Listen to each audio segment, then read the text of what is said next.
know keto can seem confusing and complicated, so I wanted this video to be your secret to reaching your goals on the keto diet. Today, I'm ditching my apron and I'm putting on my white coat to share with you a mega list of the top 50 tips on how to start a keto diet. I'm a wife, I'm a mom, and I have a doctorate degree in pharmacy. So with the combination of my years of experience with the keto diet and my medical background, I've created the ultimate list of tips on starting the keto diet and reaching your goals. So let's get into it.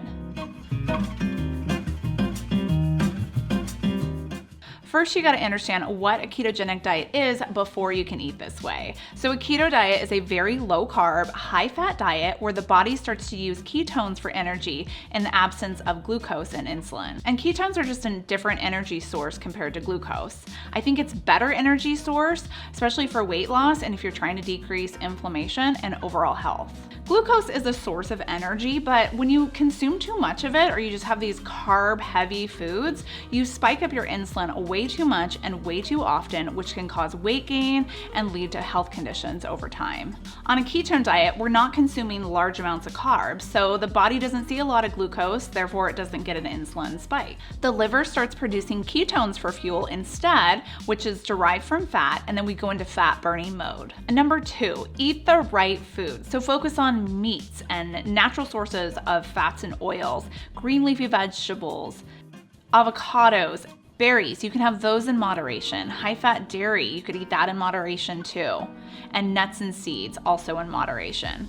Look for sources of high-quality protein, so like grass-fed meats and wild-caught seafood. And try to get most of your foods from whole food sources instead of processed foods. This is true even when it comes to keto.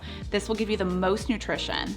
I've done a video before where I shared with you guys the top 10 foods that you should always have in your refrigerator, and I'll have that link listed down below or just click up here to watch it. It's a very popular video and it runs down all the necessary keto foods to keep in your refrigerator. Avoid grains. You don't want to have any rice, pasta, wheat, corn, barley, oats, any of that. Starchy vegetables too, like potatoes or sweet potatoes, and I guess corn is considered a vegetable, and sugars and processed foods and certain oils. You want to avoid trans fats and vegetable oils. These are refined, processed, unnatural oils. They increase inflammation and they undergo oxidation easily when heated, so it can cause free radical damage and DNA damage. Try to get your fat from natural sources like animal fats, plant-based fats like avocado oil, olive oil, or coconut oil. You're gonna get full faster. High-fat foods are caloric dense. There's 9 calories in 1 gram of fat compared to 4 calories for carbs or protein. So it might seem like you're not eating very much, but you actually are because you're gonna fill up faster. So just eat until you get full. And you're gonna be surprised at how quickly you get full, especially when you're eating foods from like whole food sources, like meats and fats and veggies. And because of this, you're gonna naturally eat less calories. So people on the keto diet actually eat less calories per day without even counting calories compared to those on a low fat diet that are counting calories or that are conscious of it, just because that fat is so satiating. So on a high carb diet, it's easy to just eat like a whole bag of candy or a whole bag of chips. But on a keto diet, to eat like that same amount of calories, you would have to eat like a ton of just whole food sources. Like if you're eating like steak and broccoli, you would have to eat a lot of it to meet the same caloric intake as if you were eating like an entire bag of chips. Fat is a limit. So some of you guys might have heard that before, but if you haven't, I'll explain.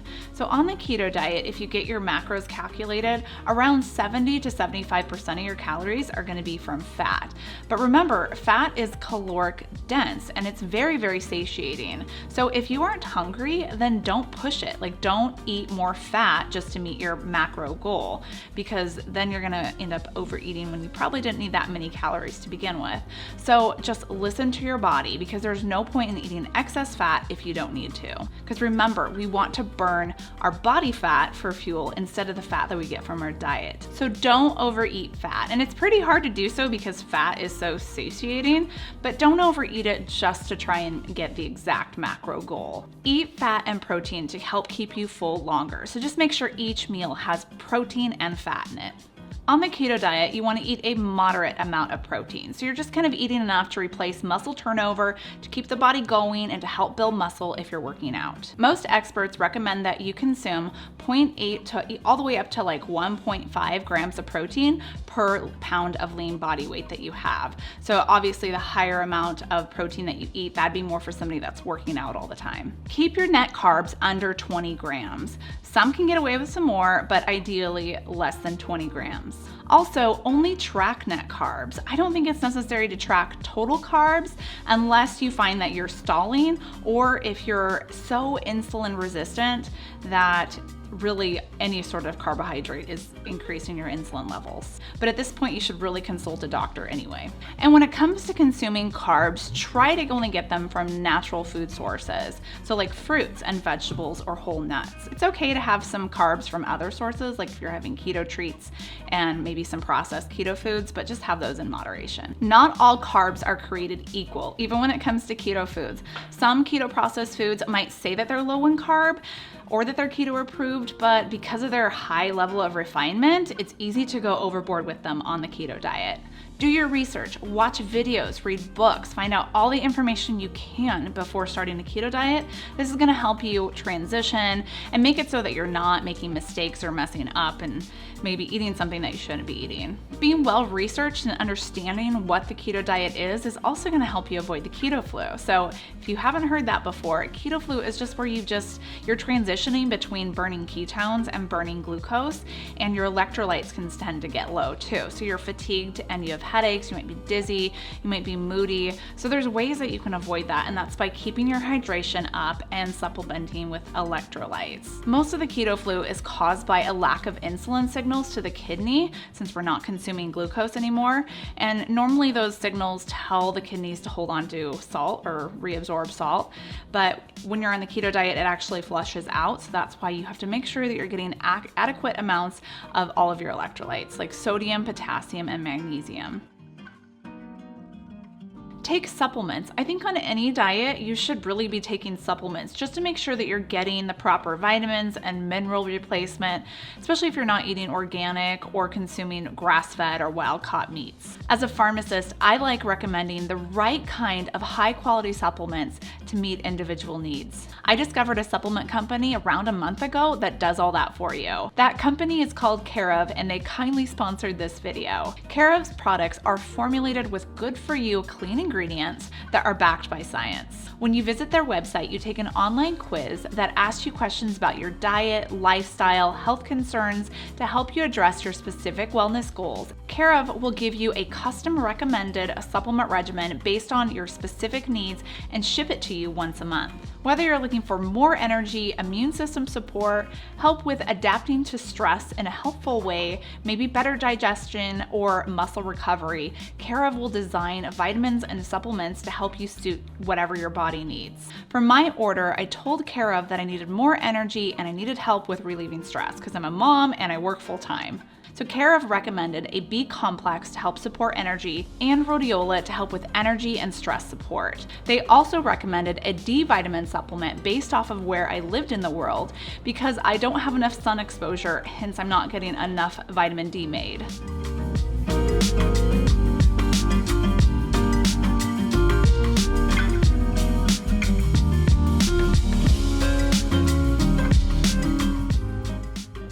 And don't worry about all of this plastic. The personalized daily packs are made with an eco-friendly film that you can find out how to properly compost it at takecareof.com/p/eco. I also got 5 packs of extra batteries, which is a sugar-free on-the-go energy supplement that contains B12 and caffeine.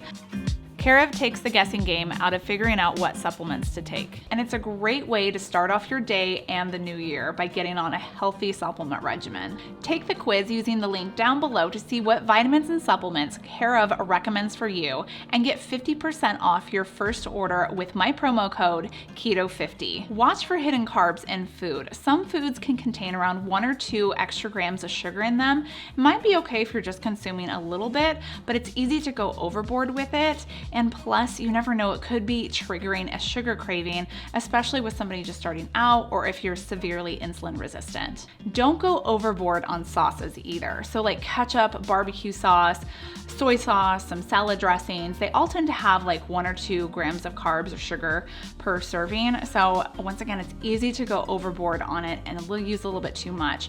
Look for ones that are low sugar varieties. I have some of my favorites. I'll have them listed down below for you guys.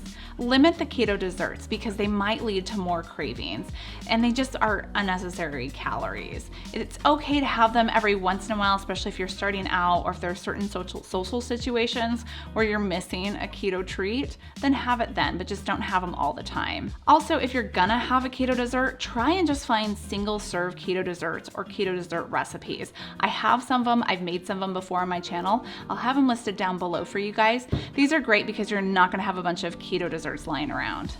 Track your macros. This will help keep your carbs under your 20-gram limit per day and will also make sure that you're meeting your protein goal. You're gonna be less hungry throughout the day, so that's okay. So if you skip breakfast, don't worry about it because you're actually using your body fat for fuel. Limit your snacking. You really only wanna have around 2 to 3 meals a day because if you're snacking throughout the day, even if you're just having keto or very low carb fuels, you're still producing a little tiny bit of an insulin response. Anytime insulin is released, you're halting your fat burning production. Commit to the keto diet for at least 3 to 4 weeks. It takes this long for your body to switch from burning glucose for fuel to burning ketones. You need to give your body time to adjust so that you're not having all of those moods and cravings. Once you get through that hurdle, things will be a lot smoother and easier for you. Find an accountability partner. So there's tons of Facebook groups out there. I have one myself. It's called The Best Keto Recipes. It's a great community on there. You can just pop on there and tell people that you're looking for an accountability partner and somebody will help you and you guys can work together just to meet your goals. It's also good if your spouse eats keto too because that'll make it a lot easier too so you won't have temptations. Speaking of temptations, get rid of them. All of your favorite foods that are not keto, don't have them in the house at all. Clean out your cupboards too. Just remove items that are not keto, replace them with keto versions of that. Like in my cupboards, I don't have any sugar or flour lying around. It's all replaced with alternative sweeteners like monk fruit or erythritol and keto flours like almond flour and coconut flour. Have a bunch of keto recipes handy that you love, whether that's in cookbook form or websites. I do have a bunch on my website, ketofocus.com. I'll have it linked down below for you. And find recipes that your family loves too, even if they don't eat keto. It's just so much easier so you don't have to cook 2 meals, like a non-keto meal and a keto meal. Find keto versions of your favorite foods. Luckily on this channel, that's really what I like to do. I like to find keto versions of our favorite foods that we used to eat, those favorite comfort foods. So check out the rest of my channel to find some of your favorites. Meal prep. I've done tons of keto meal prep videos. I'll have one linked up here for you, but there's others down below that you can check out. They just make your life easier. It's great to always have keto meals prepped up, especially when you work full time and you have a family.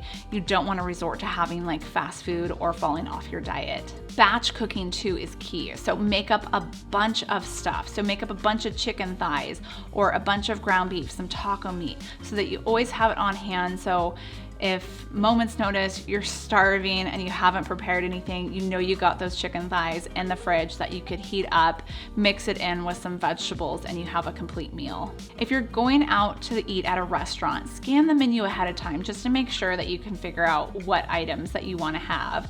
It's safe to stick with like a bunless burger or steak, chicken, fish. Those are all good items to have at a restaurant. If you're going out for Mexican food, you could just have a taco salad, but then tell them no beans and no rice and no tostada. And if there's absolutely nothing to eat at your house, well then just order it in, especially this year with a lot of people, restaurants are closed and people aren't going out to eat. There's a lot of those companies that are in full effect delivering food from restaurants to your door. And it's easy so you don't have to get tempted, when you're at the restaurant, you can pick it out and order exactly what you want. Just make sure it's keto friendly. And guess what? You don't have to drink fatty coffee just to be on the keto diet. You don't even have to drink coffee at all if you don't like it. Fatty coffees, if you drink them too much, it's just once again, it's just these added calories that you might not necessarily need. It's a good meal replacement if you want to have like a bulletproof coffee or a fatty coffee, and I do have a video on how to make some of them. I'll have it linked up here, but it's not necessary to get into ketosis. And speaking of things that are not necessary to get into ketosis, you don't have to have keto pills or ketone supplement drinks in order to keep your ketones up and be in ketosis. It's absolutely not necessary. I don't consume them myself. The majority of people on the keto diet don't, so don't feel like you have to waste your money on that. And you also can't get away with eating a bunch of carbs and then drinking one of those ketone supplements just so that it reads that you're still in ketosis. It doesn't work that way. You're still gonna spike your insulin because you ate some carbs. Testing ketones is recommended, but it's not necessary. I usually recommend it if you're first starting out, or if every once in a while you eat something and you're like, I just don't feel right, I kind of feel kind of tired, then you can test them. There's multiple ways to test, from the urine, the blood, and a breathalyzer too. They all measure different types of ketone bodies.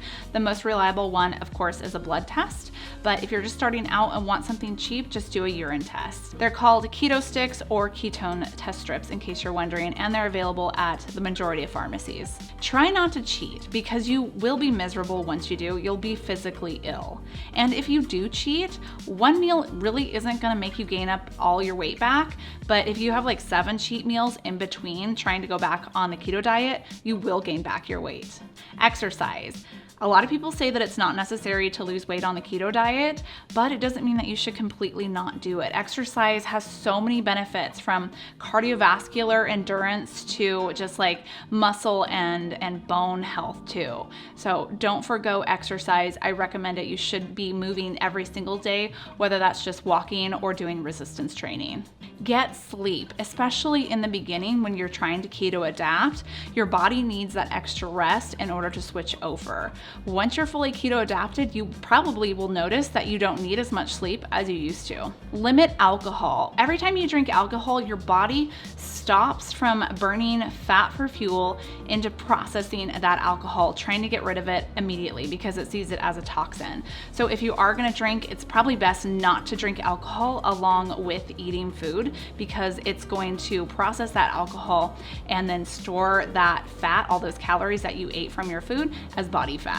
If you stall, look at your diet, see what you're eating. Maybe you're eating too much dairy, too much creamer in your coffee. Maybe it's too much chicken, too much cheese. Really get strict, count your carbs, see what you're eating. If anything, maybe you need to go back to counting total carbs.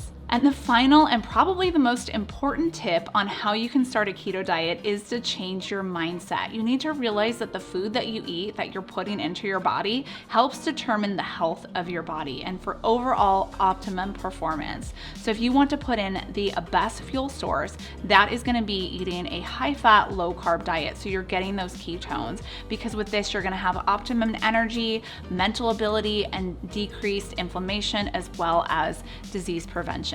I hope you guys found these tips helpful on how to get started on a keto diet and how to get into ketosis. If I left anything out, please leave it down below in the comments.